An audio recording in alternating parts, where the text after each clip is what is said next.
Hello, this is our weather today here in Oklahoma. Snowstorm, as you can see.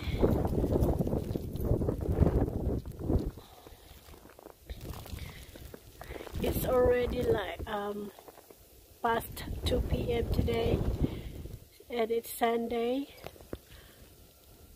February 14th, Valentine's Day. So everybody's stuck in their houses today because of this weather. This started like early this morning, and we have, you can see at the back, and it's windy. Oh my.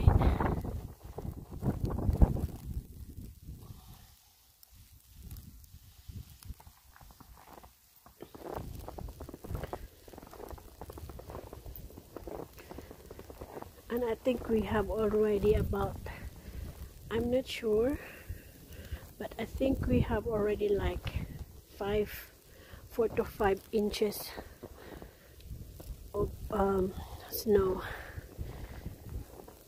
because it was non-stop today.